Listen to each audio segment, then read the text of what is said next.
నమస్కారం అండి. ఈరోజు 17వ అధ్యాయము కార్తీక పురాణంలో చదువుకుంటాము. ఈ అధ్యాయంలో ఆత్మ విచారణము మోక్ష ప్రాప్తి గురించి చెప్పబడిందనమాట.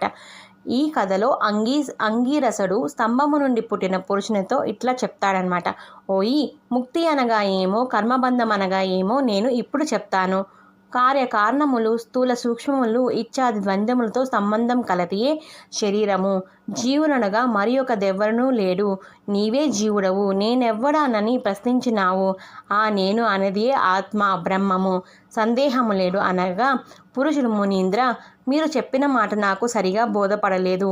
అహం బ్రహ్మస్మి అను వ్యాకరణార్థము నేనెట్లు గ్రహింపగలను? వివరముగా నాకు చెప్పుడు అని అడిగాను. అంగీరసుడు ఇట్లు వివరించెను.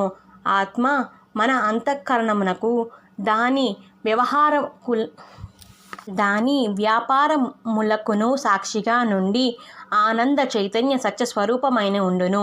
సచిదానంద స్వరూపముడుగా మన బుద్ధికి సాక్షి అయిన పదార్థమే ఆత్మ.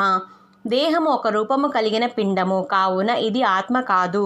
ఈ శరీరము ఘటము వలె నీరు, నిప్పు, గాలి, భూమి, ఆకాశము అను పంచభూతముల వలన పుట్టినది. అందుచేత ఇది ఆత్మ కాదు. మన ఇంద్రియములు, మనస్సు, బుద్ధి, ప్రాణములు ఆత్మ కావు. ఈ దేహము, ఇంద్రియములు ఎవని చేత ప్రకాశించుచున్నవో అతడే ఆత్మయని గ్రహింపుము. అంతర్ముఖులైన ఇంద్రియాలతో గ్రహింపబడిన దానిని ప్రత్యక్ అందురు. అదే మన బుద్ధులను, ఇంద్రియాలను నడిపించుచుండెను.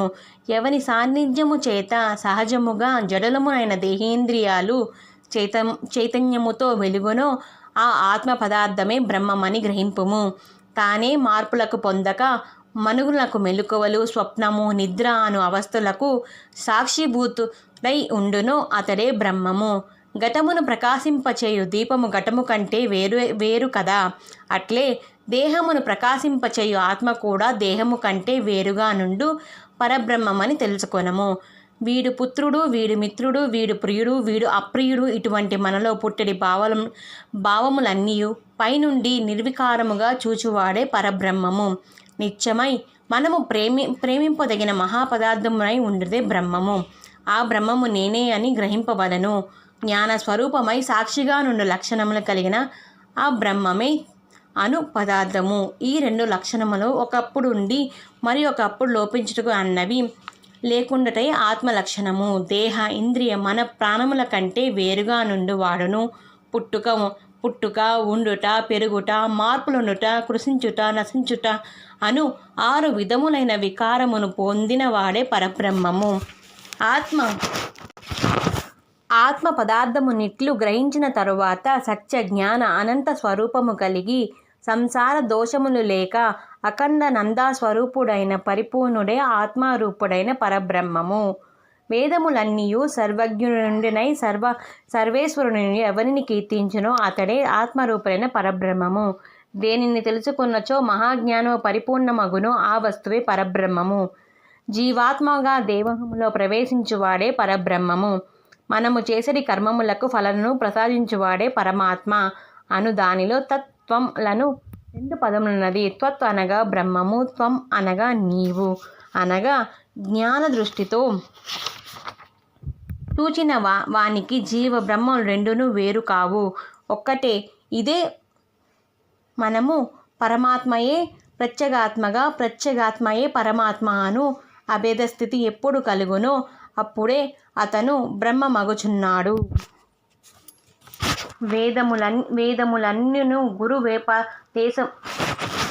గురు ఉపదేశములను ఎవ్వడిట్టు ఆత్మజ్ఞానం సంపాదించును అతనికే ఈ జనన మరణ రూప సంసారం నశించును. కొంతకాలము ప్రారబ్ధ కర్మలను ఈ దేహముతో అనుభవించినను అవి క్షీణించగానే పునరావృత్తి వై ఆనంద స్వరూపమైన మోక్షము నొందును.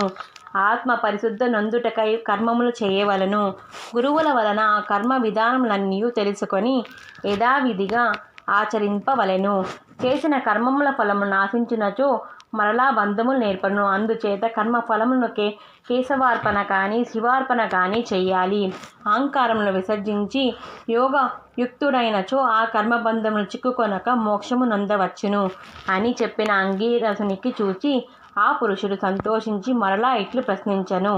ఇట్లు వశిష్ఠ మహర్షిచే చెప్పబడిన స్కాంద పురాణ మండలి కార్తీక మహత్య పారాయణ 17వ అధ్యాయము సంపూర్ణం. అందరికీ నమస్కారం అండి.